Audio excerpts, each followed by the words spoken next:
Welcome to Technology Paul. Today I'm reviewing the Yoto Mini, a portable audio player for kids which plays audiobooks, podcasts, and much more. The company behind it is Yoto, and they offer two different players, the Yoto player and the Yoto Mini. I picked up the Yoto Mini for our 7-year-old son to provide him with a screen-free source of imaginative entertainment. We all want to limit our children's screen time these days because by now the evidence is clear that unrestricted access to internet-connected screens has adverse effects on their development and mental health. We've listened to audiobooks as a family through Audible and have found it to be a great way to engage him in an entertainment experience, and it's something we all love to do. But you still need a device with a screen to access it. The Yoto Mini, on the other hand, is a dedicated player that invites the user to do one thing and one thing only, to listen to a book and be swept into one's imaginative world in their mind's eye. So let's do a deep dive on this audio player and see if it's the right fit for your kids.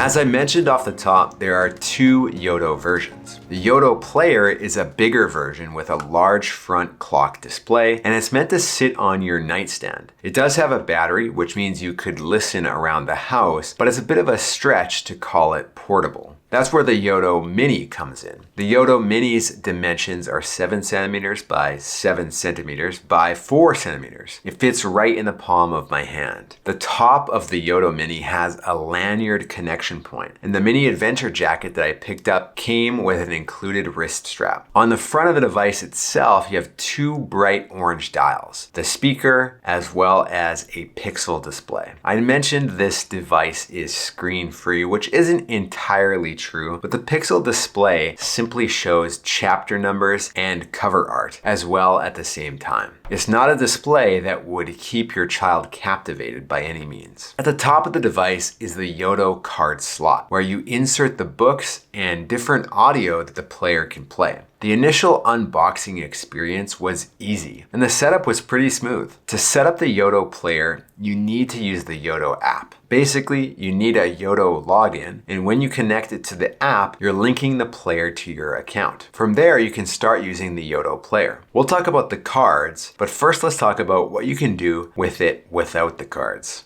Without a card inserted, there are two sources of audio you can play. Just turn the Yoto Mini on by holding the side button for 3 seconds. From there, you can use the right dial by pressing it in, which will fire up Yoto Daily, Yoto's daily podcast for kids. It's a pretty short podcast, which is meant to be a new and engaging source of entertainment every day. The podcast shares fun facts, guides children through crafts, and so on. If you press the dial in again, it will switch to Yoto Radio, which is a constant stream of child-appropriate music. Both Yoto Daily and Yoto Radio are free to access, which is a great additional value for the player. You will need an internet connection, of course, since it will need to stream that audio over Wi-Fi. Let's talk about the cards, though. There are a few different types of cards. One type is audiobooks. Yoto has a collection of popular children's audiobooks. You can browse through the store by looking through bestsellers, new releases, or filtering by age group. They also have options from popular publishers like Disney, Peppa Pig, and Paw Patrol. For older children, they even have the Harry Potter books. We picked up several titles to get us started. They had some handy book packs which seemed to get our attention, such as the Roald Dahl collection with books like Charlie and the Chocolate Factory, Fantastic Mr. Fox, and Matilda. We also grabbed the first 3 books from the Dragon Masters collection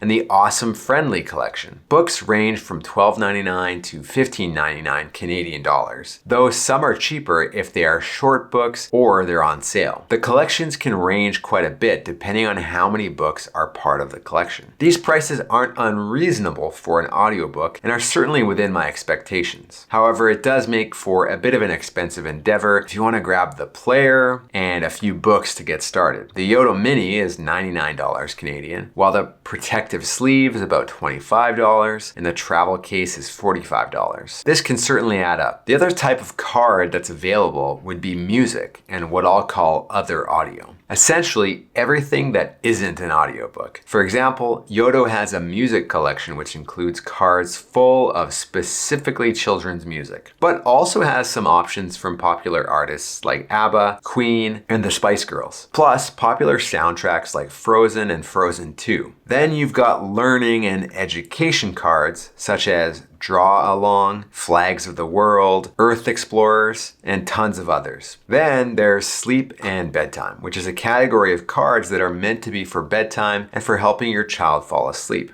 and includes bedtime stories, meditations, white noise, and sleep music. Finally, the last type of card you can get is the make your own cards. Essentially, these are customizable cards to which you can digitally attach any audio of your choosing, and they come in packs of 5 or 10. There are different ways you can go about this. First of all, there is free audio in the Yoto app that you can link to these blank cards. For example, we found a toothbrushing timer audio and linked it up, which our son loves. It's an engaging and fun way for him to brush his teeth for 2 whole minutes. We also found sleep soundscapes like sleep radio and ambient white noise like a gentle stream or a rainy evening. These are free audio sources in the Yoto app. All you have to do is find the audio you want, tap the link to card, and then hold the make your own card near your phone, and through the magic of NFC, the card gets linked to your selected audio. Now, anytime your child inserts that card into the player, the audio you selected gets played. It's an easy experience that kind of feels like magic. You can even link your own audio.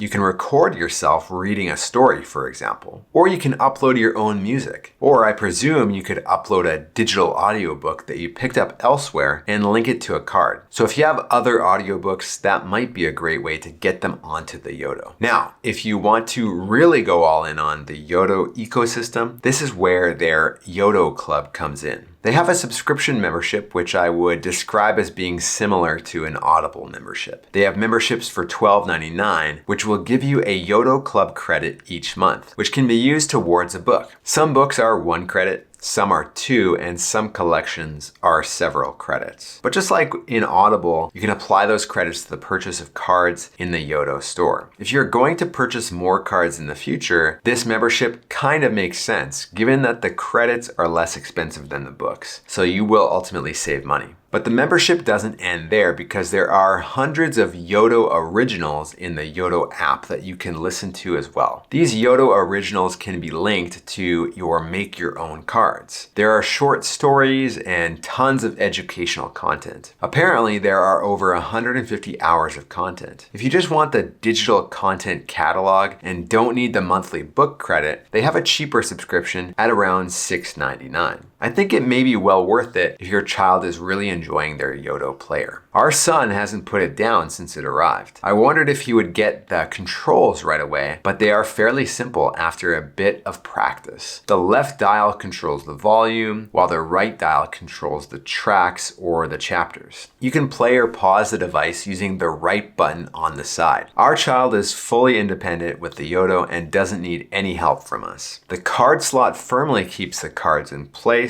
with the perfect amount of friction needed to eject them. Our son has no problem swapping out the cards. The speaker on the Yoto has good clarity and can get pretty loud. It's definitely not the same quality level as a high-end Bluetooth speaker, but it works great overall. If needed, your child can use headphones with the Yoto Mini by simply plugging them into the headphone jack. I believe you can also link Bluetooth headphones as well, though I didn't give that a try. Headphones are a great option for when you're in a public space or traveling. So it's nice that the Yoto has that option. The app also has volume limiting options so that it can't get too loud with the headphones plugged in, which brings peace of mind and protects your child's hearing. When it comes to battery life, it's claimed to get up to 14 hours playing content that's already downloaded. We haven't run the battery all the way down, but our son has been listening to it a lot, and we've never had any unexpected shutdowns, leading me to believe it probably gets at least over 10 hours. The good news is that it charges via USB-C, used by all of your other devices. So you can charge it with the included cable or others that you have around. We'll soon be embarking on a trip to Europe this summer, so this excellent battery life will come in handy for us. This is a device that will be great for plane rides, road trips, and other travel adventures. And now that I've said all these good things about the Yoto, I have to get into the one negative. And the thing about this one negative is that it might actually be a total deal breaker. I'm talking about the lack of content. There's just a lack of audiobooks on the Yoto, especially compared to a service like Audible. Now, Yoto would like you to believe they have tons of content. They have over 800 titles after all. So isn't that enough? Well, it is a lot in some respects, but in others, it's not. If you're browsing the Yoto collection with no real expectations, then you're bound to find something for sure. But if you're looking for a specific audiobook, you're unlikely to find it. How can I be so confident you won't find it? Well, it's just a numbers game. Yoto has 800 or so audiobooks, which is literally a drop in the bucket compared to the 54,673 children's titles on Audible. Yoto has some of the popular books out there. They have licensing deals with Disney and Peppa Pig, for instance, and they have the ever-popular Harry Potter, but they are missing a lot of popular children's books. For instance, they have no Dr. Seuss and no Shel Silverstein. They don't have the Wild Robot or the Percy Jackson series. They have the new and popular book Minecraft, The Island, but they don't have the other 12 books in the series. They have the first 3 books in the Dragon Masters series, but not the other 27 titles. They have the first 3 Captain Underpants books, but not the remaining 9. I mean, we could go on and on here. So there are really 2 outcomes here. One is that you and your child can just be happy with what you get, and you don't get upset. But I really can't understand the idea of providing a couple of books in a series,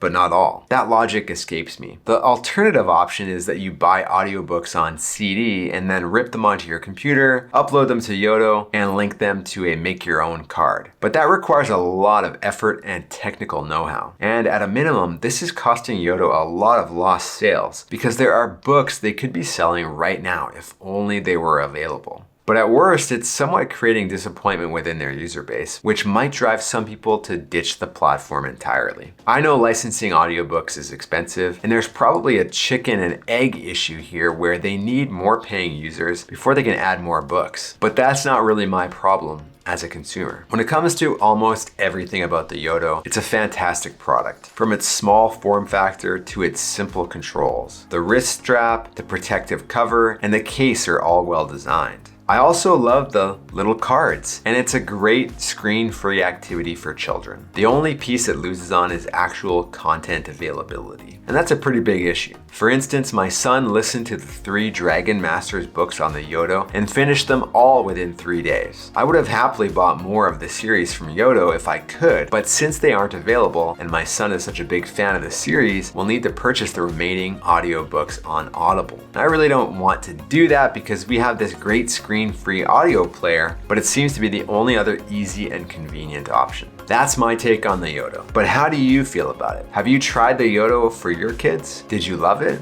Or if you haven't bought one yet, what do you think after watching this review? Does the lack of available books deter you at all? Let me know what you think in the comments. Thanks for watching Technology Paul. If you found this video interesting, do me a favor and click that like button so more people can find the video. If you want more tech reviews uploaded regularly, just click subscribe. Thanks again. Have a good one, and we'll see you in the next one.